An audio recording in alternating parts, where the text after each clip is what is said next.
Okay, so since I'm going to be off to retreat next week, and it's going to be about the gates of liberation, people have been asking, what does that mean? What are the gates of liberation? Is that something you made up?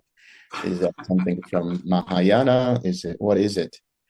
Well, here is a sutta to back it up. Everything I talk about is or can be backed up by a sutta. So it's called Samyutta Nikaya 43.4. And here in the Bhikkhu version, it's called Emptiness Concentration or Emptiness Meditation, let's say. And so and it's very short, as you can see, it's very short. So it'll be a quick discussion on this. And the Buddha says, and what bhikkhus is the path leading to the unconditioned? The emptiness meditation, the signless meditation, and the undirected meditation. This is the path leading to the unconditioned. So what do we mean by the unconditioned? We're referring here to Nibbana, or the Nibbana Dhatu. And I can just stop sharing because that's basically the sutta, and I can start explaining. So these three kinds of meditation or gates allow us to experience the unconditioned, the Nibbana Dhatu. They are a realization that arise from the realization of the three characteristics. So when you think about the three characteristics and you see the three characteristics in terms of the experience of them, you actually regard all objects as impermanent, leading to suffering, or empty. You can access one or more of these gates. And as I've said before, these three gates or doors are three doors leading to the same room, as the Buddha says, to the unconditioned. The unconditioned, that's an interesting word. The word unconditioned comes from the word unsankhata or asankhata. And asankhata is actually derived from the word sankhara. And the word sankhara, we generally translate as formations. But I think another way of translating formations or sankharas are mental impressions. And you see this in other traditions when they talk about samskaras, which is the Sanskrit for the Pali sankharas. And what we're saying is the unconditioned is that space in which no mental impressions give rise to any kind of perception or feeling. And that means that unconditioned space has no predictive modeling, You know, there's a scientist named Ruben Lakonen, who was one of the lead researchers in Amsterdam, who did this study of cessation and what does cessation look like. And I think he also worked in partnership with the Harvard study about cessation. So in the one in Amsterdam, they used EEG, and the one in Harvard, they actually used MRI, fMRI. And I think I've given David a copy of the research paper, so he may want to link it on the website or on the YouTube. It's linked. It is linked. Yeah. So people can read that. It's very scientific and academic, so I don't know about anything that it says, but it might be something of interest for some of you. But what Ruben was talking about is something called predictive modeling. And in terms of sutta language, that's really referring to perception and feeling, and primarily perception. Because we talk about perception being rooted in the memory of our experiences. So as our memories continue to change over time, as we continue pick up to pick up new experiences, our perceptions of reality continue to change. So what we see as reality is not reality. It is our perception of reality. There is no objective reality that we can say this is definitively objective. We are only seeing it from our sense basis, from our eyes, ears, nose, tongue, body, and the mind. And any level of perception that arises is dependent upon those particular sense bases. So how do we access then a space that we don't have any predictive modeling? Because the idea of the predictive modeling is I know, or my brain knows what it's seeing based on previous experiences, and it reshuffles everything in our mind to predict that this is what's going to happen. But in the unconditioned space, that's not the case. And you see this in the case of Majjhima Nikaya 1. That's one of the more challenging suttas to talk about or to read itself. And that is the root of all things. It's called the root of all things, or Mula Pariya Sutta. And in there, the Buddha talks about somebody who is awakened. There's the perception of somebody seeing earth in earth, water in water, fire in fire, and so on. But what it's talking about is this conceiving idea, this conceptual framework, this conceptual proliferation. Whereas somebody who's awakened just sees earth, not earth as in earth, not in relation to a self, not in relation to a duality between me and the world. There is just a flow of experience without a experiencer, without the sense of a center point in which there is me that is experiencing this. And that is as close to the unconditioned as you can get. So the contact, now I'm going to refer to another couple of suttas. There's the Kamabhu Sutta, I think there's the Godatta Sutta, and there is the Majjhima Nikaya 43, the smaller questions and answers, or it could be the greater questions and answers, either one. But it's the dialogue between Sariputta and Mahakotita.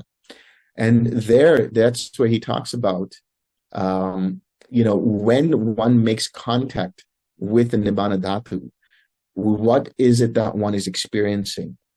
As one comes out, what is it that one is experiencing? And he says that there are 3 types of contact that come about. And those contacts are the signless contact, the undirected contact, and the void or emptiness contact. Now, we can actually reverse engineer this. And in fact, this is what the sutta is pointing out to, the one that I'm talking about today, reverse engineering that process. And the key lies in the perception or understanding of the 3 characteristics. But those are dependent upon the perception and understanding of causality and conditionality. So there are, in general, these 6 or 7 levels of perception. The first level of perception that most people don't talk about is actually causality and conditionality, which starts the whole process. This is the understanding of dependent origination. With the arising of this, there is the arising of that. With the passing away of this, there's a passing away of that. When one sees this, then one experiences and realizes impermanence. And the translation of impermanence is not a good translation, because you go back to the original Pali, anicca, and the Sanskrit, which is anitya. It actually means unstable. It's a level of instability. Reality, as we know it, as we see it, as we experience it through the sense basis, is unstable, is unreliable. We obviously are not experiencing a level of psychosis where things are changing all the time, but we are in this consensus reality where we all agree that this is the color red, and we all agree that this is the taste of sweetness. And it's just by recognition and perception and feeling that we have these experiences. But that process of seeing it as in or unstable, or seeing the instability of that, is dependent upon seeing that everything that we're experiencing is arising due to these interdependencies. If I close my eyes, I can't see any of you right now. And that is because there's no contact between my eyes and the screen. So it is dependent on my eyes making contact with the screen and the corresponding eye consciousness for me to be aware of what it is that I am seeing. And that is the attention directed towards the screen, which is dependent upon my intention to pay attention, my intention to watch and see the screen before me. This dependency creates the experience of seeing. Contact, eye contact, dependent upon my eyes, the eye consciousness, and the color and form that is making contact or being made contact with, gives rise to the experience of seeing. So once I see this, then I realize that things are always changing. And sometimes when you are in that space of infinite consciousness, whether in the meditation or in terms of a formal sitting meditation, or in that space when you're walking around and you start to see the flickering in the eyes, or you start to hear the fluttering in the sounds and things like that, now you're starting to see that actually, yeah, reality is unstable. The notion of what we see as reality is unstable. And so when we do this, we start to see the suffering of this. The immediate suffering is that, whoa, this is crazy, what's going on? This is really actually destabilizing, it's uncomfortable.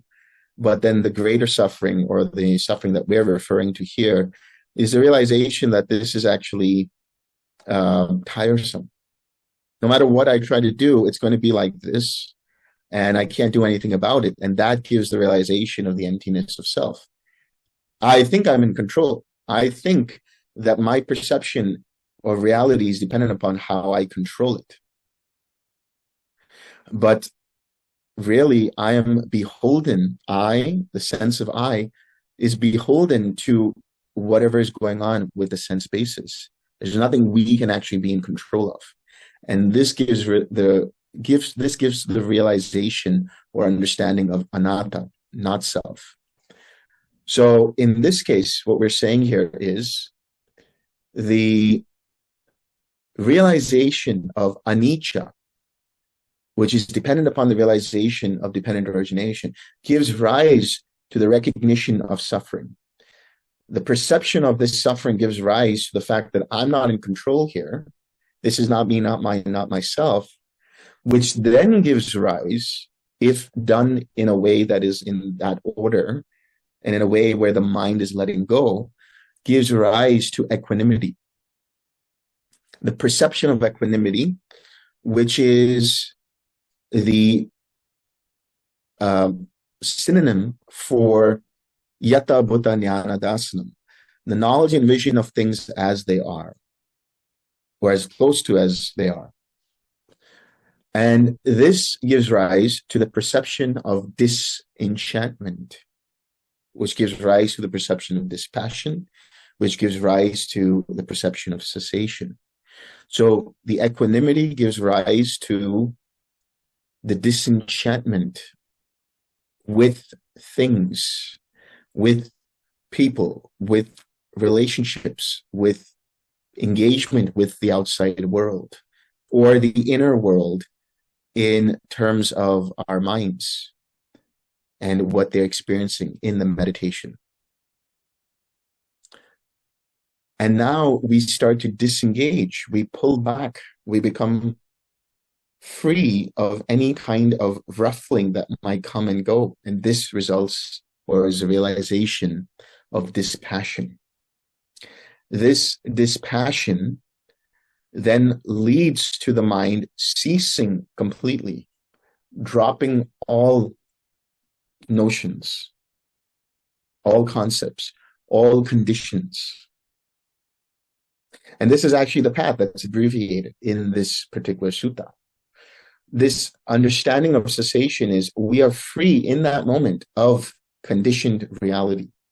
And our minds have the capacity to make contact with the Nibbana Dhatu. So, coming back to the three characteristics and their connection with the three gates, or the three doors.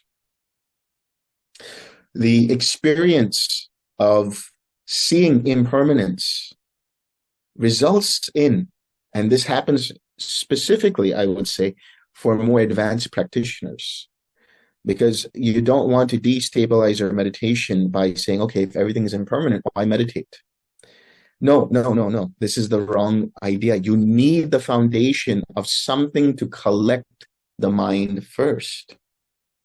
And this is where metta comes in. This is where karuna comes in. This is where joy comes in. This is where equanimity comes in. Something that allows the mind to be stabilized into. Because once you have that stability, then you can see. This is why, in terms of the 7 factors of awakening, collectedness leads to equanimity. This is why collectedness leads to yatta bhuta jnana dasanam. So in the case of the 7 factors of awakening, leading to equanimity. In the case of the transcendental links, leading to knowledge and vision of things as they actually are. So you need good collectedness. Once you have that, then you get deeper. You have the samatha, and now you're getting the engagement of the vipassana by the realization that all objects within conditioned reality are ultimately dependent upon causes and conditions. Being dependent on causes and conditions, therefore, I let go of all objects and I get into what's known as the objectless collectedness of mind, the unconditioned, the signlessness of mind, the signless collectedness of mind. And when I'm here, there's nothing for me to do. In this space, my mind is not looking outward, is not looking inward, is not staying in between the two. All notions, all objects, all concepts collapse. And there is, for lack of a better term, pure awareness. And we don't mean pure awareness in terms of a universal consciousness. There's just pure awareness that, like a light that continues to go into space without landing on anything, thereby there being no object for it to land upon, thereby there being no signs for it to land upon, is in the signless collectedness. Now, the second door, the realization that every intention that we bring about, not even just in meditation. I have an intention to sit down and be in metta. I have an intention to be in quiet mind. I have an intention to be in infinite space. I have an intention to watch my breath, whatever it is. But also in life, I have an intention to go to California. From now until Tuesday, I have all these steps to take to get to California. And I'm not trying to make Jordan nervous here, but anything can happen in between that, right? I mean, we might have to make a crash landing somewhere, and I might end up in Nova Scotia. And now I'm going to have to find out a way to get all the way to California. Anything can happen. My intentions are one thing, but the externalities, the causes and conditions that are concurrent with that intention might actually be stopping that intention from flowing. And that intention being dependent upon the mind, being dependent upon the nama rupa and consciousness, when that attention goes away, that intention might go as well. When that consciousness departs, that intention departs. Likewise, with anything in relation to the meditation, I make an intention to do something, I'm met with some kind of resistance. I want to be in the first jhana. I want to be in the third jhana. I want to be in infinite space. But then I'm met with hindrances through no fault of my own necessarily, through no doing of my own. And therefore we see that all intentions ultimately lead to some level of dissatisfaction. Because even if it's a happy goal that I'm going after, even though it's a wholesome goal that I'm going after, even though the destination will be wonderful, still dependent upon causes and conditions, one day the person or people in my life will be gone. One day the relationships that I have will be gone. One day the house that I live in, I won't live in any longer. One day this body that I have right now will continue to age to the point that it's no longer the same body. So everything changes, and my intentions also lead to decay. When I realize that, I drop all intentions. And this is what we mean by undirectedness. I let go of the desire to control the outcome of the meditation, and on a larger scale, my life. Not out of some nihilistic sort of notion, not out of some kind of apathetic, like nothing matters, but more of, I see that I'm trying too hard. Again, this is for very advanced practitioners. When you get to that space, it's like, now I don't need to do so much. A lot of you have been on retreat with me. What is the one thing I say to all of you as one of my final instructions? Don't do anything. This is the undirected meditation. This is the undirected collectedness. Letting go. And so the realization of every intention ultimately leading to dissatisfaction helps me let go of the desire to control how the meditation should go. And this ultimately takes me to the same space and experience as pure awareness vis-a-vis the signless collectedness of mind. Finally, when we talk about the third door, that is the emptiness of mind, the emptiness meditation. That's shuññata, voidness. That is from a direct realization of anatta, the realization of not self. Likewise, with my feeling or experiences, perceptions, intentions or formations, and awareness or consciousness. So that's one type of practice that you can do that leads you to the experience of emptiness. Now, when we do Majjhima Nikaya 148, the 6 sets of 6, it's all laid out there. The realization of each of the sense bases, the contact of each of the sense bases, the consciousnesses dependent upon each of the sense bases, the feeling dependent upon each of the sense bases, and the craving itself is seen as impermanent, seen as liable to cause suffering, is seen as not me, not my, not myself. And therefore, what does it say in that sutta? He becomes disenchanted with the eye, disenchanted with the ear, disenchanted with the nose, disenchanted with the tongue, disenchanted with the body, disenchanted by the mind. Being disenchanted, he becomes dispassionate. Through dispassion and non-clinging, he is liberated. His mind ceases. So these are the 3 gates that we're talking about that lead to the unconditioned. And the whole sort of exploration of the retreat will be, if this is something that you want to do even in your own life, you can outside of retreat. But the retreat setting is just for those who want to really focus on this topic and explore it further, is actually what I call nirvanizing life, bringing the unconditioned experience into everyday life. And this is what's known as Tathata, right? We talk about the Tathagata. What is the Tathagata? The Tathagata is a name for the Buddha. And it means the thus gone one, or the one who has returned from. Returned from what? That. What is that? That is the unconditioned, the refuge, Nibbana, the one that is beyond. And so that usually is translated as thusness, Tathata.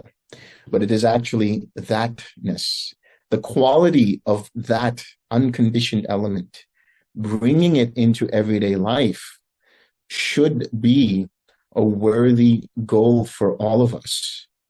So that once we start to become more relaxed into everyday life, into the moments of everyday life, every moment remains, in some sense, detached from conditions.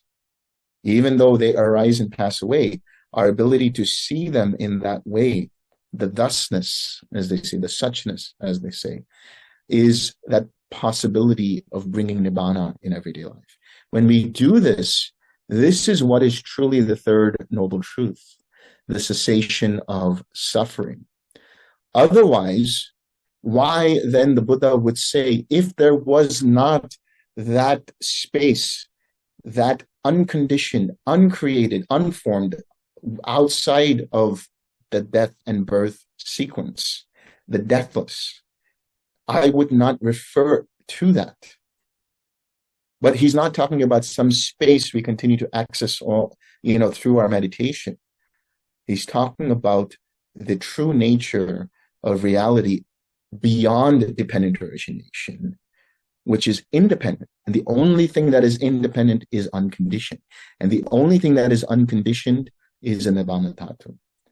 And imagine in the sense of like seeing for yourself, thinking about that as a motivating factor, but not making into a concept.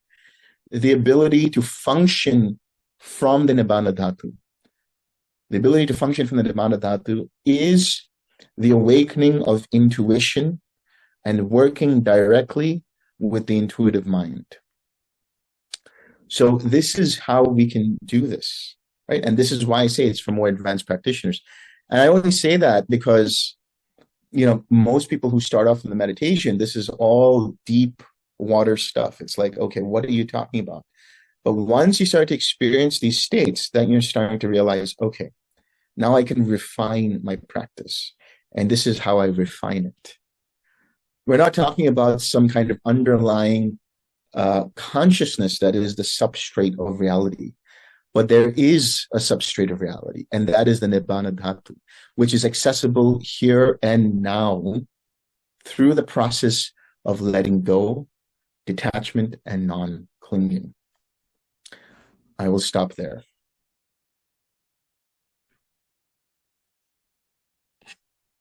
Any questions? Yes, Quilly. So I've done some really long retreats, like 3 months or 6 months. I did a 3-month retreat, Uttejaniya style, where what you're doing with the mind at the beginning of practice is whatever's obvious. You're just following whatever is obvious. And that ain't easy because you want to direct it. No. And so there's a point. It's not like a point, or at least it wasn't for me, but then it just happened. It's just happening naturally. And when that's happening, something interesting happens with the senses, which, and I never had this like all the time or anything, but the senses, like you hear with your eye, or, a sound hits your cheek. It's like, and I suppose you could say that eventually you just grok, all the senses are on and you're knowing, which is not the same as like in this state. I'm not thinking, okay, I'm seeing, okay. But so, and then at some point, like I don't have the skill to say, okay, now I'm in a signless state, or something, but it does seem as if they all merge. You're just in this state. Well, just been with a 2-year-old who asks why a lot. Why do I come back from that? Why don't I, where are you? Oh, there you are. Yes. Yeah. Why? And I don't do anything to come back. I mean, I probably do, but it's lunch, the bell rings, it's time to eat. So now I'm paying attention to my food. Yeah. This is a good question, actually, a very good question, because what you're referring to when you talk about it, it makes me think back to one of my favorite suttas, which is the Bhaya Sutta, because the instruction he gives there, right? In the seeing, there's only the seen, in the hearing, there's only the heard, and so on. That's the, let's say, flow of sense experiences. There's no sort of like, okay, now I'm hearing, now I'm seeing, now I'm tasting. It's just all, as you say, a unified field in some sense. And that's a practice. That's a practice, and then that becomes an experience. But I think ultimately it's not something that we can shift into permanently. I think it's something that we can continue to access over and over and over. And it happens when the thinking mind, let's say, to be very simplistic, the left brain mind, which is analytical and, kind of like, okay, now I got to do this, now I got to do this, shuts off or takes a pause. And there is more of a right brain kind of mind, which is in the flow of things. And I think the meditation allows us to access that more and more. And sometimes anything that we're doing gets us into that flow. So when we snap out of it and there's something going on, like the lunch bell or, some thought, our sort of best mode of action would be to pay attention to that. And I think it's more about surrendering. And I haven't said this much, but I was talking about a lot of this in the retreat in Austria, and I'm planning to do that now next week, is that it's a process of surrendering our analytical thinking processes in the mind to the space where there's just experience. So it's the cessation of the analytical perception, which is the conceptual proliferation that I was referring to, and letting that kind of fade, letting that melt into kind of momentary awareness as things continue. But coming back to what you asked, which is why is it that I'm not able to be there all the time? I think it's because there's always this sort of sometimes left brain, sometimes right brain kind of maneuvering that's happening. And sometimes we need to be in the left brain more. We need to be able to, do our taxes or, speak to somebody or whatever it is.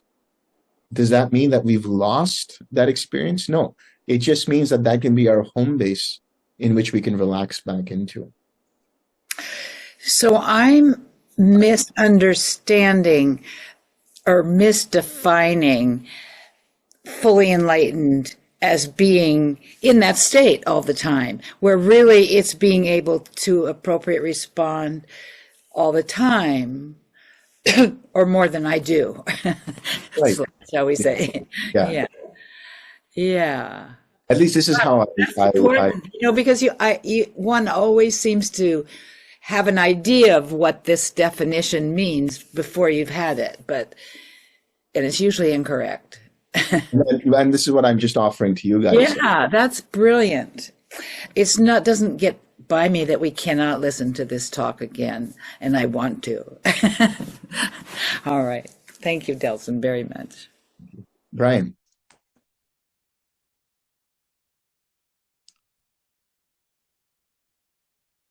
Brian, are you there?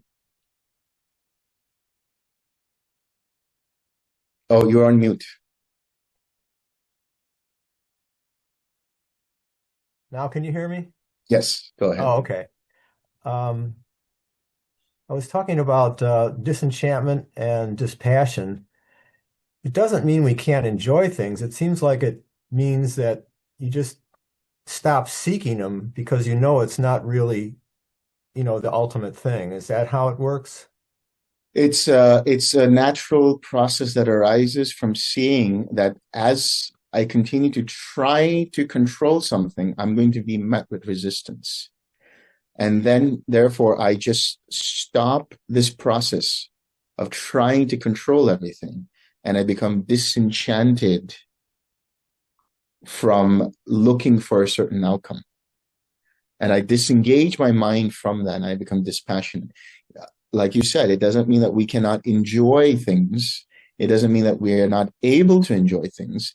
It just means that I let go of my desire to control.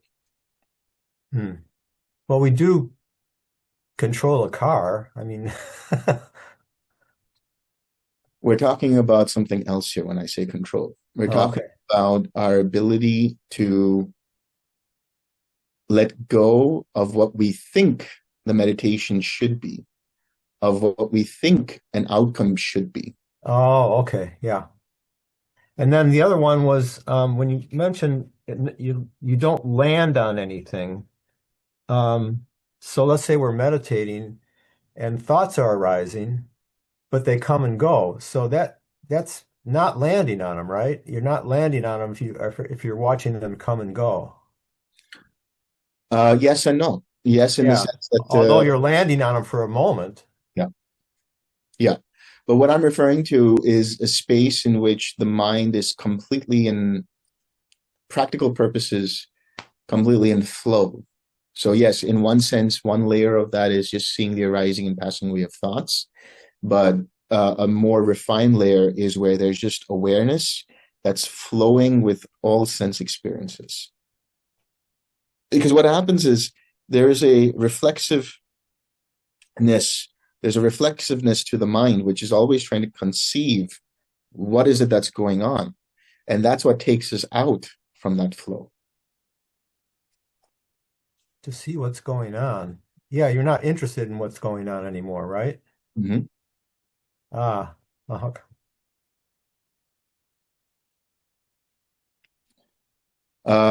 David. Uh, Thank you again for the wonderful exposition of that Sutta, Delson. Like Quilly said, definitely worth listening to again. Two questions. One is, so I find my first sitting of the day in the morning right when I wake up. Um, it's my mind just wants to sit there. It doesn't want to bring up metta. It doesn't want to do it. It just, like you said, almost that sit-in awareness. It's quiet. It's very still, like just EQ. Um, Yeah. to my mind, that's what I feel like I should be doing and just staying there. Your advice? I think when we do this, we have to be very attentive to what's going on, because sometimes we don't want to do anything and our mind says, I just want to rest and sit. And there is a distinction, because sometimes the mind can go into sloth and torpor. But having said that, I think the caveat here is, if you are someone who has a everyday practice, a consistent practice, a daily practice, and you're able to listen to your mind and say, today it wants to do metta, today it wants to just sit. And in that sitting, there's just an ease of relaxing and being in, as you say, equanimity. Great. And see if any adjustments need to be made. And if there aren't, just be in that awareness. Okay, excellent. Yeah, I find it'll want to stay there, and then just prior to getting up, when I'm going into the world, is when I'll bring up metta, Yeah. because I know I'm going to have to start interacting with people and that kind of thing, and it's sort of more appropriate. So thank you. Second one is I found very beneficial throughout my life the body scanning practice that Sengoenka popularized, because it brings up, I'm able to see the flow, the anicca, very easily. And from that, I find the dispassion and the disenchantment arise from that, because you just see the changing, whether it's waves, particles, and just it becomes so tiresome. The dukkha part of it. in terms of, I guess, how it relates with TWIM, because I find in the TWIM community, we're very much, this is the one way, metta, jhana, yada, Yeah. yada. How do you find the marriage of those two types of practices? I think it's a shift in technique more than anything else. Those who really know me know that I'm not dogmatic about one way or the other. But I see a marriage in the sense of like the TWIM methodology is about having a more relaxed perspective on the experience. And this might be something that can be beneficial even for Vipassana, pure Vipassana, even for, Goenka or Mahasi style Vipassana. Because actually, when we talk about the 6 R's, which is another strategy that we use, we're already using Vipassana because we're recognizing what's happening in the moment. And then we're just allowing ourselves to relax. So what you're doing by kind of using the body scan, the sensations, is just a strategy and a gateway into the experience of, as you said, anicca, dukkha, and anatta. But we want to go beyond that into that space of equanimity of all formations. So that space where the mind is completely unmoving and remains quiet. And so relaxing is actually a great marriage for that, because relaxing kind of helps accelerate that process. What happens is there can be a tendency for us to become very focused on the sensations or very focused on the moment itself. And that's getting into, again, simplistic terms, more left brain trying versus right brain seeing and observing and relaxing. Yeah, no, thank you for that. Because to me, I do see that relaxing step in there, because with the scanning eventually, in my experience, and usually on longer retreats using that technique, it comes to that still quiet mind where it's almost like just a different way to get there. And just a side note, I was watching an interview with Bhikkhu Analayo this past week, and at the end of the interview, his advice to yogis was relax, smile. And I'm like, man, dude's co-opting that stuff. And I've heard that a couple other teachers use that. So just wanted to give props to Bhante V for the work he did. Okay, thank you, Delson. Thank you. Inez. Hi, Delson. Thank you for the Dhamma talk. So my question regards the Nibbanic element, the Nibbana Dhatu. So is the Nibbana Dhatu some sort of ground awareness? And by awareness, I don't mean by this dualistic awareness based on subject and object, but some sort of space or awareness, for lack of better terminology, that has the quality of knowing. Yeah, this is a good question. I propose, based on my experience and realizations, so take it with a grain of salt, is that itself is not, does not have the quality of knowing, but it is it gives the nature of knowing to everything else. So to basically talk about it would be that it is a substrate of all reality.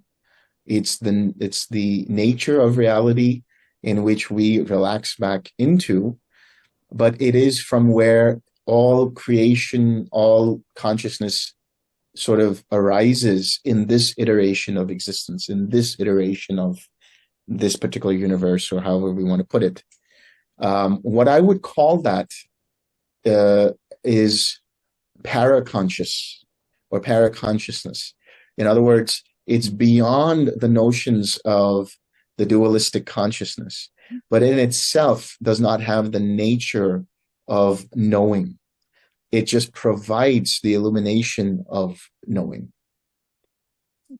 So then, if I may ask, so if it does not have the quality of knowing, so how can any experience be known? Because that's the purpose, right? Like perceived, known.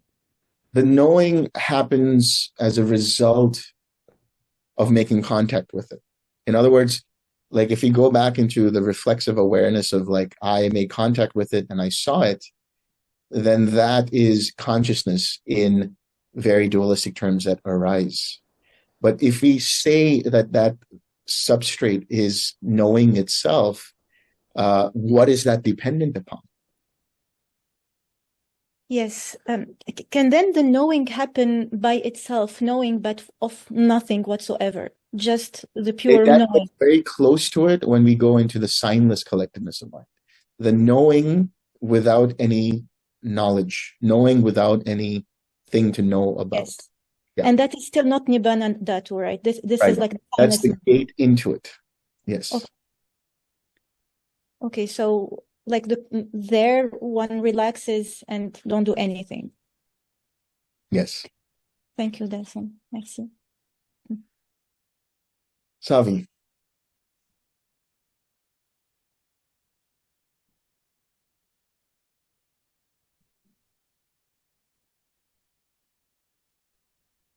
Hi. Hi, Delson, David, Kirsten. Hello, everyone. Savi here. I have it might be a fairly plain question, but as a person who is very involved in lay life, a business owner, a daughter, a dog mom, all of the roles and the hats that I typically wear. I take precepts every morning. I meditate for an hour to 2 hours a day, and I'm very aware of when these concepts arise in my daily living, but I still find myself kind of going back into autopilot a lot of the time, where I'm not being super present or aware of what I'm doing or how I'm speaking. And I was wanting to know if you had any advice on that, or if this was just like like mindfulness, like remembering to come back to my object of concentration through whenever I recognize that I'm in autopilot. Yeah, this is interesting because we have a friend of TWIM. Her name is Yi Shui, and she actually came up with a video about different techniques of mindfulness. And she talked about something known as the reverse Pomodoro technique. In other words, when we are working too much, when we're getting so caught up in things, we're kind of not aware of our surroundings and whatever's going on. So we have like a timer that lets us know, hey, take a break from what you're doing in this moment. And where's your mind? What's happening in your body? Becoming more embodied in that moment. So maybe creating timers, reminders in that sense will help us kind of jumpstart that process. But it is, as you say in your second point, a developing of mindfulness, of returning back to the present moment and asking yourself, how do I feel in this moment? What's going on with my body? What's going on with my thoughts and mind? Okay, great. Yeah, because I can usually recognize when the autopilot is happening. But if I'm busy or really concentrating on something, I'm like, I don't have time to pause. Yeah. But that makes sense. So if I am recognizing, even if I'm in conversation with someone or doing something, I can internally take a step back. Okay, Right. great. Thank you so much. It's so nice to see you. You too. Another question. The questions never cease. Everything else ceases, but never the questions. David. Just to follow up on what you said, and for Savi, so on my watch, I keep a 16-minute, 40-second timer, 1,000 seconds. And when that goes off, I just click and touch it, but it's just for one breath or longer if I have the time. But just to always that reminder all day, every day, come back, come back, come back. Because as lay people, it's so easy to get drawn off into the world and you forget about everything. Yeah, so great tip, Delson. That's great, David. Yeah, thank you. Just wanted to see if there's any questions in the... There's quite a few Uh-huh. comments. Would learning to go backwards through the jhanas be helpful for stabilizing the mind overall? Can you give some practice on how to do that? For some people, the mind appears to want to move only forwards. Yeah, I mean, the backwards forwards thing will happen later on when you're more stabilized in the jhanas. So as you say, for most people, or for some people, the mind appears to want to move only forward through the jhanas. And generally, we want to do that. But stabilizing the mind overall, it's a practice of not just jhana practice, but also of mindfulness practice. So we can be great, stabilized minds in the meditation, but what do we do outside of that? And that's the process of mindfulness. Practical tips on how to do this. There is, if you are interested, and it just depends on your inclination, because it requires some degree of investment of your time, energy, and inclination, a practice of being able to do what's called jhana jumping. And that's a page on Dhamma Sukha, which is called Determinations, I think. Yeah. You can try that if you want. Expound on the word signless, please. Signless comes from the word animitta, which means no signs, or also objectless. So when we say signless, we're saying that everything that is in conditioned reality, including metta, including the jhanas, are all dependent, and therefore they are unstable. So we let go of all objects and all signs in that sense. Isn't some kind of fruition attainment needed in order to experience more continuously what was already mentioned in everyday life? Maybe. But I can't tell you for sure. As in reference to everyday nibbana, or whatever we want to call this. Again, maybe, but I think generally it's a good practice overall, and ultimately we will see for ourselves where it takes us. And I think with Sutta, yeah, that's Samyutta Nikaya 43.4. And then where do we find the talks? David, I think you've already said that. Yeah. Okay, yeah, good. I think we're good to go. We can share some merit. May suffering ones be suffering free, and the fear-struck fearless be. May the grieving shed all grief, and may all beings find relief. May all beings share this merit that we have thus acquired for the acquisition of all kinds of happiness. May beings inhabiting space and earth, devas and nagas of mighty power, share this merit of ours. May they long protect the Buddha's dispensation. Sadhu, sadhu, sadhu. Okay.